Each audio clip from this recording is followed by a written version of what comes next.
Hi ನಮಸ್ಕಾರ. ಇವತ್ತು ನಾವು ಹೋಗ್ತಿರೋದು ನೆದರ್ಲ್ಯಾಂಡ್ಸ್ನ ಮೋಸ್ಟ್ ಬ್ಯೂಟಿಫುಲ್ ಪ್ಲೇಸಸ್ನ ಎಕ್ಸ್ಪ್ಲೋರ್ ಮಾಡೋಕ್ಕೆ. ಮಿಲಿಯನ್ಸ್ ಆಫ್ ಕಲರ್ಫುಲ್ ಟ್ಯೂಲಿಪ್ಸ್, ಒಂದು ಪೋಸ್ಟ್ ಕಾರ್ಡ್ ಥರ ಕಾಣಿಸೋ ಕ್ಯೂಟ್ ವಿಲೇಜ್. ಹಾಗಾದರೆ without wasting any time, let's begin today's adventure. Hi ನಮಸ್ಕಾರ, ವೆಲ್ಕಮ್ ಬ್ಯಾಕ್ ಟು UK ಜೋಡಿ ಹೆಜ್ಜೆಗಳು YouTube channel. Good morning from Amsterdam. Last night ನಾವು ನಮ್ಮ friend ಮನೇಲಿ ಉಳ್ಕೊಂಡಿದ್ವಿ ಅಂಡ್ ಬೆಳಗ್ಗೆ ಎದ್ದು ರೆಡಿಯಾಗಿ ಒಂದು ಸ್ಮಾಲ್ ವಾಕ್ ಹೋಗೋಣ ಅಂತ ಬಂದ್ವಿ. ಈ ನೇಚರ್ನ ನೋಡಿ ಎಷ್ಟು ಬ್ಯೂಟಿಫುಲ್ ಆಗಿದೆ ಅಲ್ವಾ? ಇಂಥ ಬ್ಯೂಟಿಫುಲ್ ನೇಚರ್ ಮಧ್ಯೆ ನನ್ನ ಫ್ರೆಂಡ್ಸು ಮನೆ ತಗೊಂಡಿದ್ದಾರೆ ಅಂದರೆ ಗ್ರೇಟ್ ಅಲ್ವಾ? ನಾವು ವಾಕ್ ಮುಗಿಸ್ಕೊಂಡು ಮನೆಗೆ ಬರೋ ಅಷ್ಟರಲ್ಲಿ ಬಿಸಿ ಬಿಸಿ ಬಿಸಿ ಇಡ್ಲಿ ರೆಡಿ ಆಗಿತ್ತು. ನಿಜ ಹೇಳ್ಬೇಕಂದ್ರೆ ಯಾವುದೋ ಫಾರಿನ್ ಕಂಟ್ರಿಲಿ ಈ ಥರ ಬಿಸಿ ಬಿಸಿ ಸೌತ್ ಇಂಡಿಯನ್ ಬ್ರೇಕ್ಫಾಸ್ಟ್ ಸಿಕ್ಕಾಗ ಆಗೋ ಖುಷಿನೇ ಬೇರೆ. ಈ ಥರ ಬ್ರೇಕ್ಫಾಸ್ಟ್ ಸಿಕ್ಕರೆ ಫುಲ್ ಡೇ ಎನರ್ಜೆಟಿಕ್ ಆಗಿರುತ್ತೆ. ಆ್ಯಂಡ್ ಆಲ್ ಥ್ಯಾಂಕ್ಸ್ ಟು ನಮ್ಮ chef of the day Ashwini. Honestly ನನಗೆ ಇವ್ರ ಮನೆ ಸಿಕ್ಕಾಪಟ್ಟೆ ಇಷ್ಟ ಆಯಿತು. ಈ ಬ್ಯೂಟಿಫುಲ್ ನೇಚರ್ ಮಧ್ಯೆ ಈ ಒಂದು ಬ್ಯೂಟಿಫುಲ್ ಮನೆ ಆ್ಯಂಡ್ ಇವ್ರ ಬ್ಯಾಕ್ ಯಾರ್ಡ್ ನೋಡಂತೂ ನನಗಂತೂ ಇಲ್ಲೇ ಟೈಮ್ ಸ್ಪೆಂಡ್ ಮಾಡೋಣ ಅಂತ ಅನ್ನಿಸ್ತಾ ಇತ್ತು. Huge hall, beautiful kitchen and ಮೇಲೆ 2-3 ರೂಮ್ಸ್ ಇದ್ದಾವೆ. ಇನ್ನೂ ಏನು ಬೇಕು, ಆರಾಮಾಗಿರ್ಬೋದಲ್ವಾ?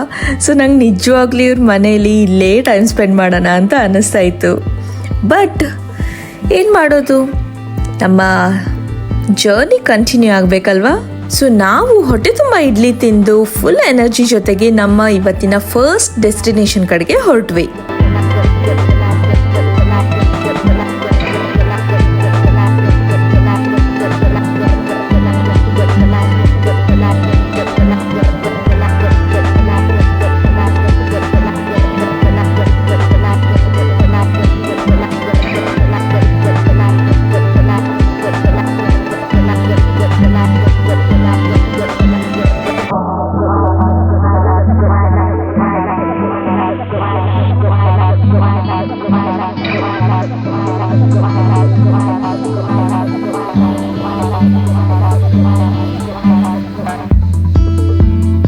Welcome to the tulip Born.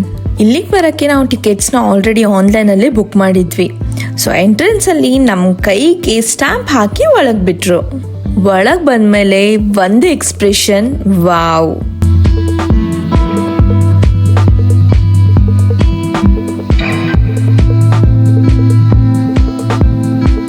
ನಾವು ಈ ಫ್ಲವರ್ಸ್ನ ಎಷ್ಟೋ ಫೋಟೋಸಲ್ಲಿ, ರೀಲ್ಸಲ್ಲಿ ನೋಡಿರ್ತೀವಿ, ಆದರೆ ರಿಯಲ್ ಆಗಿ ನೋಡೋದೇ ನಿಜವಾಗ್ಲೂ ಡಿಫ್ರೆಂಟ್ ಎಕ್ಸ್ಪೀರಿಯನ್ಸೇ. ಎಲ್ಲಿ ನೋಡಿದ್ರು colourful tulips, red, yellow, pink, purple, orange, white. ನೇಚರ್ನ ಕ್ರಿಯೇಷನ್ ಎಷ್ಟು ಬ್ಯೂಟಿಫುಲ್ ಅಲ್ವಾ? ಆ್ಯಂಡ್ ನೀವು ನೋಡ್ತಿರ್ಬೋದು, ಈ ಟ್ಯೂಲಿಪ್ಸ್ನ ನೋಡೋಕ್ಕೆ ಸಿಕ್ಕಾಪಟ್ಟೆ ಜನ ಬಂದಿದ್ರು. ಪಾಪ ನನ್ನ friends Ashwini and Sachin Amsterdam ಬಂದವ್ರಿಗೆಲ್ಲ ಟ್ಯೂಲಿಪ್ಸ್ ತೋರಿಸಿ ಸುಸ್ತಾಗಿದ್ರು. ಪ್ರತಿಯೊಬ್ಬರು ಆಬ್ವಿಯಸ್ಲಿ ಬಂದಾಗ ಟ್ಯೂಲಿಪ್ಸ್ ಕಡೆ ಹೋಗ್ತಾರೆ. ಆ್ಯಂಡ್ ಅವ್ರಿಗೆ ಪ್ರತಿ ಸಲ ನಮ್ಮಂಥವ್ರ ಜೊತೆ ಬಂದಾಗ ಬೋರ್ ಅಂತ ಅನಿಸುತ್ತೆ. ಅವರು ಆರಾಮಾಗಿ ಒಂದು ಕಡೆ ರೆಸ್ಟ್ ಮಾಡ್ತಿದ್ರು. ನಾವು ಫುಲ್ ಫೋಟೋ ಸೆಷನ್ ಮಾಡ್ತಿದ್ವಿ. ನಾವಂತೂ ಪ್ರತಿಯೊಂದು ಕಾರ್ನರ್ನು ಎಕ್ಸ್ಪ್ಲೋರ್ ಮಾಡಿದ್ವಿ. ಆ್ಯಂಡ್ ಅಲ್ಲಲ್ಲಿ ಫೋಟೋ ಬೂತ್ಸ್ ಕೂಡ ಇತ್ತು. ನೀವೀಗ ನೋಡ್ತಿರೋ ಈ ಬ್ಯೂಟಿಫುಲ್ ಫ್ಲವರ್ಸ್ ಹಿಂದೆ ಒಂದು ಫ್ಯಾಸಿನೇಟಿಂಗ್ ಸ್ಟೋರಿನೇ ಇದೆ. ಟ್ಯೂಲಿಪ್ಸ್ ಅಂದರೆ ನಮಗೆಲ್ಲ ಆಬ್ವಿಯಸ್ಲಿ ನೆನಪಾಗೋದು ನೆದರ್ಲ್ಯಾಂಡ್ಸೇ. ಬಟ್ ಟ್ಯೂಲಿಪ್ಸ್ ನೆದರ್ಲ್ಯಾಂಡ್ಸಲ್ಲಿ ಹುಟ್ಟಿರೋ ಫ್ಲವರ್ ಅಲ್ಲ. ಇವು ಸೆಂಟ್ರಲ್ ಏಷ್ಯಾದಿಂದ ಇಲ್ಲಿಗೆ ಬಂದಿರೋ ಫ್ಲವರ್ಸು. ಹೇಗಂತ ಎಕ್ಸ್ಪ್ಲೇನ್ ಮಾಡ್ತೀನಿ ಕೇಳಿ. ಇವು ಸೆಂಟ್ರಲ್ ಏಷ್ಯಾ ಕಡೆ ಬೆಳೀತಿದ್ವು. ಆಮೇಲೆ ಆಟೋಮನ್ ಎಂಪೈರ್ ತಲುಪಿ ಅಲ್ಲಿಂದ 16th ಸೆಂಚುರಿಲಿ ಯುರೋಪ್ಗೆ ಬಂದ್ವು. ನೆದರ್ಲ್ಯಾಂಡ್ಸ್ಗೆ ಬಂದಮೇಲೆ ಈ ಫ್ಲವರ್ಸ್ನ ಬ್ಯೂಟಿ ನೋಡಿ ಜನರಿಗೆ ಇವು ಸಿಕ್ಕಾಪಟ್ಟೆ ಇಷ್ಟ ಆಗಕ್ಕೆ ಶುರುವಾದವು. ಆಮೇಲೆ ನಡೆದ ಒಂದು ಘಟನೆ ಹಿಸ್ಟ್ರಿಲೇ ಫೇಮಸ್ ಸ್ಟೋರಿ. 16th ಸೆಂಚುರಿಲಿ ಒಂದು ಸಿಂಗಲ್ ಟ್ಯೂಲಿಪ್ಗೆ, ಅಂದರೆ ರೂಟ್ ಸಮೇತ ಇರೋ ಟ್ಯೂಲಿಪ್ಗೆ ಜನರು ಎಷ್ಟು ಕ್ರೇಜ್ ಆಗಿದ್ರು ಅಂದರೆ ಕೆಲವೊಮ್ಮೆ ಅದ್ರ ಪ್ರೈಸು ಒಂದು ಮನೆಗಿಂತಲೂ ಜಾಸ್ತಿ ಆಗಿರ್ತಿತ್ತಂತೆ. ಐ ಮೀನ್ ಇಮ್ಯಾಜಿನ್, ಒಂದು ಫ್ಲವರ್ಗೆ ಜನ ಫಾರ್ಚೂನ್ ಸ್ಪೆಂಡ್ ಮಾಡ್ತಿದ್ರು. ಕ್ರೇಜಿ ಅಲ್ವಾ? ಇವತ್ತು ನೆದರ್ಲ್ಯಾಂಡ್ಸ್ ವರ್ಷಕ್ಕೆ ಬಿಲಿಯನ್ಸ್ ಆಫ್ ಟ್ಯೂಲಿಪ್ಸ್ನ ಪ್ರೊಡ್ಯೂಸ್ ಮಾಡುತ್ತೆ. ಆ್ಯಂಡ್ ವರ್ಲ್ಡಲ್ಲಿ ಆಲ್ಮೋಸ್ಟ್ ಎಲ್ಲ ಕಡೆ ಇಲ್ಲಿಂದಾನೇ ಎಕ್ಸ್ಪೋರ್ಟ್ ಆಗುತ್ತೆ. ನಾರ್ಮಲ್ ಆಗಿ ಟ್ಯೂಲಿಪ್ ಸೀಸನ್ ಮಾರ್ಚ್ ಎಂಡಿಂದ ಏಪ್ರಿಲ್ ಎಂಡ್ವರೆಗೂ ಪೀಕಲ್ಲಿರುತ್ತೆ. ಬಟ್ ನಾವು ಮೇ ಫಸ್ಟ್ ವೀಕಲ್ಲಿ ಹೋಗಿದ್ವಿ. ಸೊ ಆಲ್ಮೋಸ್ಟ್ ಎಲ್ಲ ಕಡೆ ಫ್ಲವರ್ಸ್ನ ಕಟ್ ಮಾಡಿದ್ರು. ಇಲ್ಲ ಅಂದಿದ್ರೆ ರೋಡಲ್ಲಿ ಹಾಗೆ ಹೋಗ್ತಿರ್ಬೇಕಾದ್ರೆ ನಿಮಗೆ ಹ್ಯೂಜ್ ಟ್ಯೂಲಿಪ್ ಫೀಲ್ಡ್ಸ್ ಎಲ್ಲ ನೋಡಕ್ ಸಿಕ್ತಿತ್ತು. ಈ ಟ್ಯೂಲಿಪ್ ಫ್ಲವರ್ಸ್ನ ನೋಡಿ ನನ್ಗೆ ಅನ್ಸಿದ್ದು ಏನಪ್ಪಾ ಅಂದ್ರೆ, ಈ ಫ್ಲವರ್ಸ್ ವರ್ಷ ಪೂರ್ತಿ ಇರಲ್ಲ, ಜಸ್ಟ್ ಫ್ಯೂ ವೀಕ್ಸ್ ಮಾತ್ರ ಬ್ಲೂಮ್ ಆಗುತ್ತೆ. ಬಟ್ ಆ ಕೆಲವೇ ವಾರಗಳಲ್ಲಿ ಲಕ್ಷಾಂತರ ಜನರಿಗೆ ಹ್ಯಾಪಿನೆಸ್ ಕೊಡುತ್ತೆ. ನಾವು ನಮ್ಮ ಲೈಫಲ್ಲಿ ಇದನ್ನೇ ಅಳವಡಿಸ್ಕೊಳ್ಬೇಕು. ಎಲ್ಲ ಬ್ಯೂಟಿಫುಲ್ ಮೂಮೆಂಟ್ಸು ಪರ್ಮನೆಂಟ್ ಆಗಿರಲ್ಲ, ಆದರೆ ಆ ಕ್ಷಣ ನಾವು ಎಂಜಾಯ್ ಮಾಡಿದ್ರೆ ಅವು ಮೆಮರೀಸ್ ಆಗಿ ನಮ್ಮ ಜೀವನ ಪೂರ್ತಿ ಉಳಿಯುತ್ತೆ ಅಲ್ವಾ. ನಾವು ಸಿಕ್ಕಾಪಟ್ಟೆ ಟೈಮ್ ಈ ಬ್ಯೂಟಿಫುಲ್ ಫ್ಲವರ್ಸ್ ಮಧ್ಯೆ ಸ್ಪೆಂಡ್ ಮಾಡಿದ್ವಿ. ಆ್ಯಂಡ್ ಫೈನಲಿ ಈ ಬ್ಯೂಟಿಫುಲ್ ಪ್ಲೇಸ್ಗೆ ಗುಡ್ ಬೈ ಹೇಳಿ ನಮ್ಮ ನೆಕ್ಸ್ಟ್ ಡೆಸ್ಟಿನೇಷನ್ ಕಡೆಗೆ ಹೊರಟ್ವಿ. ನಮ್ಮ next destination a beautiful village. ಹಾಗೆ ಹೋಗ್ತಿರ್ಬೇಕಾದ್ರೆ ನನ್ನ ಫ್ರೆಂಡ್ಸ್ ಹೇಳಿದ್ರು, ಇಲ್ಲೇ ಪಕ್ಕದಲ್ಲೇ ಹೀಗೆ ಮೇಲೆ ಹತ್ಕೊಂಡು ಹೋದ್ರೆ ನಿಮಗೆ ಸಮುದ್ರ ಕಾಣಿಸುತ್ತೆ ಅಂತ. ಆ್ಯಂಡ್ ನಾವು ನಮ್ಮ ಕಾರ್ನ ಸ್ಟಾಪ್ ಮಾಡಿ ಸ್ಟೆಪ್ಸ್ ಹತ್ಕೊಂಡು ಮೇಲೆ ಹೋದ್ರೆ ಈ ಬ್ಯೂಟಿಫುಲ್ ಸಿ ವ್ಯೂ. ಇಲ್ಲಿ ನಿಂತಾಗ ಒಂದು ಇಂಟ್ರೆಸ್ಟಿಂಗ್ ವಿಚಾರ ನೆನಪಾಯ್ತು. ನೆದರ್ಲ್ಯಾಂಡ್ಸ್ ಅಂತ ಯಾಕೆ ಕರೀತಾರಂದ್ರೆ, ನೆದರ್ಲ್ಯಾಂಡ್ಸ್ ಅಂದ್ರೆ ಲೋ ಲ್ಯಾಂಡ್ಸ್ ಅಂತ ಅರ್ಥ. ಅಂದ್ರೆ ಈ ದೇಶದ ಆಲ್ಮೋಸ್ಟ್ 1/3 ಭಾಗ ಏನಿದೆ ಅಲ್ವಾ, ಅದು ಸಮುದ್ರ ಮಟ್ಟಕ್ಕಿಂತಲೂ ಕೆಳಗಡೆ ಇದೆ. ಅಂದ್ರೆ ನಾವಿವಾಗ ಓಡಾಡ್ತಿದೀವಲ್ವಾ, ಈ ರೋಡ್ಸ್ನೆಲ್ಲ ಹಾಗೆ ಬಿಟ್ಟಿದ್ರೆ ಸಮುದ್ರನೇ ಇರ್ತಿತ್ತು. But Dutch people are crazy. ಅವರು ಕೆನಾಲ್ಸ್, ಡೈಕ್ಸ್, ಪವರ್ಫುಲ್ ಪಂಪಿಂಗ್ ಸಿಸ್ಟಮ್ನ ನಿರ್ಮಿಸಿ ಸಮುದ್ರದ ನೀರನ್ನ ಕಂಟ್ರೋಲ್ ಮಾಡಿದ್ರು. ಈ ತರ ಭೂಮಿ, ರೋಡ್ಸ್, ಸಿಟೀಸ್ನ ಡೆವಲಪ್ ಮಾಡಿದ್ರು. ಅಂದ್ರೆ ನಾವೀಗ ಡ್ರೈವ್ ಮಾಡ್ಕೊಂಡು ಬಂದಿರೋ ರೋಡು ಅಂಡ್ ವಿಲೇಜಸ್ ಒಂದ್ ಕಾಲದಲ್ಲಿ ಸಿ ಆಗಿತ್ತು ಅಂದ್ರೆ ನಂಬಕ್ಕಾಗತ್ತಾ? Seriously Dutch people are crazy. And engineering ಅಂದ್ರೆ ಇದೆ ಅನ್ಸುತ್ತೆ ಅಲ್ವಾ. ನೇಚರ್ ಜೊತೆ ಫೈಟ್ ಮಾಡದೆ ಬ್ಯಾಲೆನ್ಸ್ ಮಾಡಿ ಇವರು ಒಂದು ಕಂಟ್ರಿನೇ ಬಿಲ್ಡ್ ಮಾಡಿದ್ದಾರೆ. Welcome to beautiful village Volendam. Honestly ಈ ವಿಲೇಜ್ ನನಗೆ ಸಿಕ್ಕಾಪಟ್ಟೆ ಇಷ್ಟ ಆಯ್ತು. ಇದು ನಿಜವಾಗ್ಲೂ ವಿಲೇಜಾ ಅಂತ ಅನ್ನಿಸ್ತು. ಈ ಕಲರ್ಫುಲ್ ಹೌಸಸ್ನ ನೋಡಿದ್ರೆ ಒಳ್ಳೆ ಮೂವಿ ಸೆಟ್ ತರ ಕಾಣಿಸ್ತಿತ್ತು. ಈ ವಾಲೆಂದಾಮ್ ವಿಲೇಜ್ ಒಂದು ಫಿಶಿಂಗ್ ವಿಲೇಜ್. ಇದಕ್ಕೆ almost around 600 to 700 years of history ಇದೆ. ಅಂಡ್ ಇವತ್ತಿಗೂ ಈ ವಿಲೇಜ್ ತನ್ನ ಓಲ್ಡ್ ಡಚ್ ಚಾರ್ಮ್ನ ಹಾಗೆ ಉಳಿಸ್ಕೊಂಡಿದೆ. ಈ ವಿಲೇಜ್ ಅಲ್ಲಿ ವಾಕ್ ಮಾಡ್ತಾ ಇದ್ರೆ ನಿಜವಾಗ್ಲೂ every corner was so picture perfect ಆಗಿತ್ತಂದ್ರೆ ಎಲ್ಲ ಕಡೆ ಫೋಟೋ ತಗೋಬಹುದು. ನಾವು ಸ್ವಲ್ಪ ಹೊತ್ತು ವಿಲೇಜ್ನ ಎಕ್ಸ್ಪ್ಲೋರ್ ಮಾಡಿ ಆಮೇಲೆ ಒಂದು ಚೀಸ್ ಫ್ಯಾಕ್ಟ್ರಿಗೆ ಹೋದ್ವಿ. ಇಲ್ಲಿ ಚೀಸ್ ಹೇಗೆ ತಯಾರಿಸ್ತಾರೆ ಅಂತ ತಿಳ್ಕೊಂಡ್ವಿ. ಚೀಸ್ ಹೇಗೆ ಮಾಡ್ತಾರೆ ಅಂದರೆ, ಫ್ರೆಶ್ ಮಿಲ್ಕ್ನ ನ್ಯಾಚುರಲ್ ಎನ್ಸೈಮ್ಸ್ ಜೊತೆ ಆ್ಯಡ್ ಮಾಡಿ ಅದನ್ನು ಕರ್ಡ್ ಮಾಡ್ತಾರೆ. ಆಮೇಲೆ ಕರ್ಡ್ನ ಮೋಲ್ಡ್ಗಳಲ್ಲಿ ಹಾಕಿ ಪ್ರೆಸ್ ಮಾಡಿ ನಂತರ ಅದನ್ನು ಸಾಲ್ಟ್ ವಾಟರ್ಗಳಲ್ಲಿ ಸೋಕ್ ಮಾಡಿ ವೀಕ್ಸ್ ಅಥವಾ ಮಂತ್ಸ್ಗಳವರೆಗೆ ಏಜ್ ಮಾಡ್ತಾರೆ.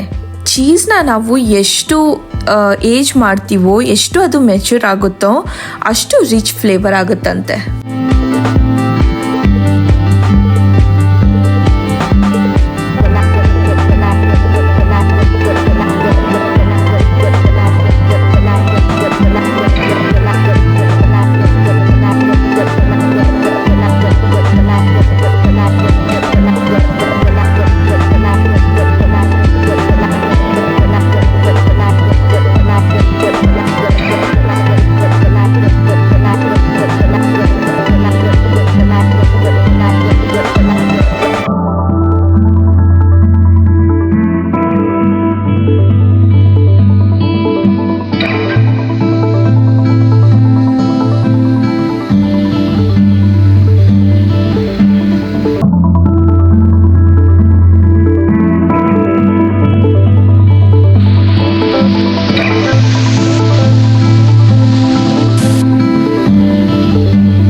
ಇದನ್ನೆಲ್ಲ ನೋಡಿ ಸಿಕ್ಕಾಪಟ್ಟೆ ಹೊಟ್ಟೆ ಹಸುವಾಗಕ್ಕೆ ಶುರುವಾಯಿತು.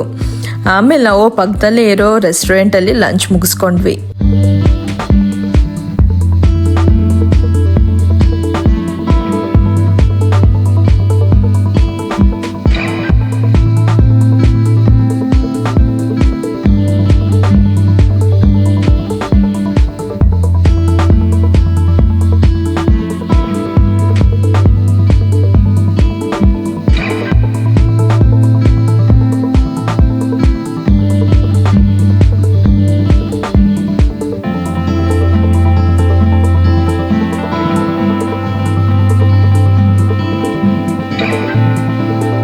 ಆಮೇಲೆ ಇನ್ನೊಂದು ಸ್ವಲ್ಪ ವಿಲೇಜ್ನ ಎಕ್ಸ್ಪ್ಲೋರ್ ಮಾಡಿ ಒಂದಿಷ್ಟು ರೀಲ್ಸ್ ಫೋಟೋಸ್ನ ತಗೊಂಡ್ವಿ ಆ್ಯಂಡ್ ಈ ಬ್ಯೂಟಿಫುಲ್ ಡ್ರೋನ್ ಶಾಟ್ನ ಕೂಡ ತಗೊಂಡ್ವಿ.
ನೆಕ್ಸ್ಟ್ ಡೆಸ್ಟಿನೇಷನ್ ಕಡೆಗೆ ಹೋಗೋ ಟೈಮ್ ಆಯಿತು. ಹಾಗೆ ನಮ್ಮ ಫ್ರೆಂಡ್ಸ್ ಅಶ್ವಿನಿ ಹಾಗೂ ಸಚಿನ್ಗೆ ಬಾಯ್ ಹೇಳೋ ಟೈಮ್ ಬಂತು. ನಾವು ಮತ್ತೆ ಇಷ್ಟು ವರ್ಷಗಳ ನಂತರ ಅದು ಬೇರೆ ದೇಶದಲ್ಲಿ ಮೀಟ್ ಆಗ್ತೀವಿ ಅಂತ ಅನ್ಕೊಂಡಿರ್ಲಿಲ್ಲ. ಇವರು ನಮ್ಮ ನೆದರ್ಲ್ಯಾಂಡ್ಸ್ ಟ್ರಿಪ್ ನ ಇನ್ನೂ ಸ್ಪೆಷಲ್ ಮಾಡಿದ್ರು. ನಿಜವಾಗ್ಲೂ ಅವರ ಪ್ರೀತಿ ಹಾಗೂ ಹಾಸ್ಪಿಟಾಲಿಟಿಗೆ ಎಷ್ಟು ಥ್ಯಾಂಕ್ಸ್ ಹೇಳಿದ್ರು ಸಾಲೋದಿಲ್ಲ. ಫೈನಲಿ ನಾವು ಅವ್ರಿಗೆ ಗುಡ್ ಬೈ ಹೇಳಿ ನಮ್ಮ ನೆಕ್ಸ್ಟ್ ಡೆಸ್ಟಿನೇಷನ್ ಕಡೆಗೆ ಹೊರಟ್ವಿ. ಹಾಗೆ ಹೋಗ್ತಿರ್ಬೇಕಾದ್ರೆ ನಮ್ಗೆ ಬ್ಯೂಟಿಫುಲ್ ಟ್ಯೂಲಿಪ್ ಫೀಲ್ಡ್ಸ್ ಕಾಣಿಸಿದ್ವು. ಅಂಡ್ ಈ ಬ್ಯೂಟಿಫುಲ್ ವ್ಯೂವ್ನ ನೋಡಿ ಹಾಗೆ ಹೋಗಕ್ಕಾಗುತ್ತಾ? ಸ್ವಲ್ಪ ಹೊತ್ತು ನಮ್ಮ ಕಾರ್ನ ಅಲ್ಲೇ ಪಾರ್ಕ್ ಮಾಡಿ ಫೋಟೋಸ್, ರೀಲ್ಸ್ ಹಾಗೆ ಡ್ರೋನ್ ಶಾಟ್ಸ್ನ ಕ್ಯಾಪ್ಚರ್ ಮಾಡಿದ್ವಿ. ಈ ಬ್ಯೂಟಿಫುಲ್ ಟ್ಯೂಲಿಪ್ಸ್ ಮತ್ತೆ ನಮ್ಮ ಬ್ಯೂಟಿಫುಲ್ ಮೂಮೆಂಟ್ಸ್ನ ಎಂಜಾಯ್ ಮಾಡಿದ್ವಿ.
ನಮ್ಮ ಜರ್ನಿನ ಕಂಟಿನ್ಯೂ ಮಾಡಿ ನಮ್ಮ ಸ್ಟೇ ಕಡೆಗೆ ಹೊರಟ್ವಿ. ನಮ್ಮ ಸ್ಟೇ ಫಾರೆಸ್ಟ್ ಮಧ್ಯದಲ್ಲಿರುವ ಒಂದು ಕ್ಯೂಟ್ ಲಿಲ್ ಮನೆ ಆಗಿತ್ತು. ನಾವು ಅಲ್ಲಿಗೆ ತಲುಪೋ ಅಷ್ಟರಲ್ಲಿ ಫುಲ್ ರಾತ್ರಿ ಆಗಿತ್ತು. ನಂಗಂತೂ ಸಿಕ್ಕಾಪಟ್ಟೆ ಭಯ ಆಗ್ತಿತ್ತು. ಆ್ಯಂಡ್ ನಮ್ಮ ಒಂದು ಸ್ಟೇ ಈ ಥರ ಇತ್ತು. ಇವತ್ತಿನ ದಿನ ನಿಜವಾಗ್ಲೂ ತುಂಬಾ ಸ್ಪೆಷಲ್ ಆಗಿತ್ತು. ಬೆಳಗ್ಗೆ ಬ್ಯೂಟಿಫುಲ್ ವಾಕ್, ಬಿಸಿ ಬಿಸಿ ಇಡ್ಲಿಯಿಂದ ಶುರು ಆಗಿದ್ದು ನಮ್ಮ ದಿನ. ಬ್ಯೂಟಿಫುಲ್ ಟ್ಯೂಲಿಪ್ ಫೀಲ್ಡ್ಸ್, ನೆದರ್ಲ್ಯಾಂಡ್ಸ್ನ ಬ್ಯೂಟಿಫುಲ್ ಲ್ಯಾಂಡ್ಸ್ಕೇಪ್, ವಲಂದಾಮ್ನ ಚಾಮ್, ಹಾಗೆ ಫ್ರೆಂಡ್ಸ್ಗಳ ಜೊತೆ ಕಳೆದ ಸುಂದರ ಕ್ಷಣಗಳು ಸಿಕ್ಕಾಪಟ್ಟೆ ಮೆಮೊರೇಬಲ್ ಆಗಿದ್ವು ಅಂತ ಹೇಳ್ತಾ, ಈ ವಿಡಿಯೋ ನಿಮಗೆ ಇಷ್ಟ ಆಗಿದ್ರೆ ಲೈಕ್ ಮಾಡಿ, ಶೇರ್ ಮಾಡಿ, ಕಮೆಂಟ್ ಮಾಡಿ, ಹಾಗೆ UK ಜೋಡಿ ಹೆಜ್ಜೆಗಳು ಯೂಟ್ಯೂಬ್ ಚಾನಲ್ಗೆ ಸಬ್ಸ್ಕ್ರೈಬ್ ಮಾಡಿ. ಬಾಯ್.